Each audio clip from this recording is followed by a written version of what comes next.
नमस्कार दोस्तों, स्वागत है आप सभी को एक मेरी नए स्टोरी में। मैं अमित विश्वकर्मा। तो चलिए स्टोरी शुरू करते हैं। ये स्टोरी है एक बूढ़े बाप की। ये कहानी जो एक कविता के रूप में व्यक्त की गई है, वो कोई कविता नहीं है बल्कि एक सच्ची घटना है। ठंड का मौसम था, सुबह का समय था, ठंड भी अपनी चरम सीमा पर थी और मैं आज जब सुबह अपने जॉब के लिए जा रहा था तो मैंने एक बूढ़े आदमी को देखा जो कि ठंड से ठिठुर कर रोड पर एक किनारे कांप रहा था। उस बूढ़े आदमी की आंखों में सिर्फ आंसू ही था। ना पहनने के लिए कपड़े थे, न कंबल, उसके पास कुछ भी नहीं था। मैं वह थोड़ी देर रुका और उस आदमी से उसके इस हालात के बारे में पूछा तो उसका जवाब सुनकर मेरी आंखों में आंसू आ गया और मैं वहाँ से फिर मैं कंपनी की तरफ चला गया। उस बूढ़े आदमी की बातों को मैं एक कविता के रूप में बताने जा रहा हूँ। एक बार सुनिएगा जरूर। आप भी जाने कि आज के बेटों की सोच किस तरह हो गई है।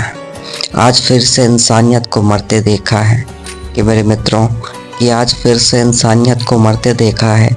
जब एक बूढ़े बाप को ठंड में रोड पर ठिठुरते देखा है।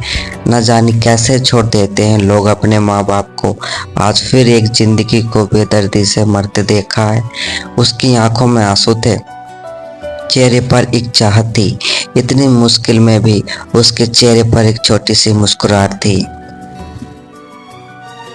बहुत बुरा लग रहा था मुझे, न जाने क्यों मन में एक बेचैनी थी। मेरे पास कुछ भी ना था देने को, लेकिन फिर भी उसको कुछ भेंट देनी थी। आखिरकार मैंने उससे पूछ लिया, बाबा तू यहाँ इतनी ठंड में क्यों लेटा है, अपने घर क्यों नहीं जाता। उसकी आंखों में आंसू आ गए, प्यार की झलक भी दिख रही थी। वह बोला, बेटा तेरे जैसा भी मेरा एक बेटा है जिसको मैंने पलकों पर बिठाया था। प्यार तो खुद से भी ज़्यादा किया था उसको, क्योंकि उसके ऊपर से उठा उसके माँ का जो साया था। मैं बाप होकर उसको एक माँ का भी प्यार दिया। शायद कुछ इसी कारण से उसने मुझे आज घर से निकाल दिया। न सोचा था मैंने कि कभी ऐसी भी घड़ी आएगी जो बेटी अपने माँ बाप से दूर आई है, आज वही मुझे घर से निकलवाएगी। मैंने बेटे को बहुत समझाया, अपने किए हर प्यार को बताया था, पर बेटे के मन में जैसे एक अंधकार सा छाया था। वो भी अपनी पत्नी की बातों में आकर अपने बाप पर जुल्म ढाया है। जिस बाप ने बेटे के लिए अपनी सारी खुशियां त्याग दी, आज वो जैसे हुआ कोई पराया है। बस इतनी सी कहानी है मेरी, जो इस रोड पर पड़ा हूँ मैं।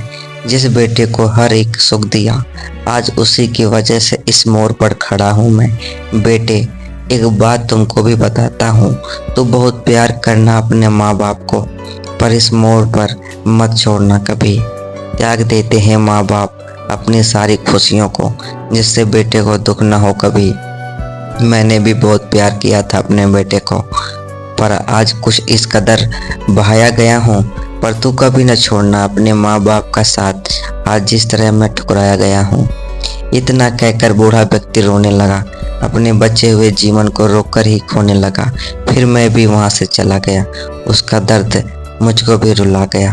इतनी समझ तो नहीं है मुझ में कि मैं समझाऊं, पर फिर भी एक बात कहना चाहता हूँ हर बेटे को कि मत छोड़ कभी उस माँ बाप को बेसहारा, कि मत छोड़ कभी उस माँ बाप को बेसहारा जिसने तेरे लिए अपने हर सुख को खोया है। माँ बाप तो वो सूरज है जिसने खुद आग में जलकर तेरे जीवन के हर अंधकार को धोया है, तेरे जीवन के हर अंधकार को धोया है।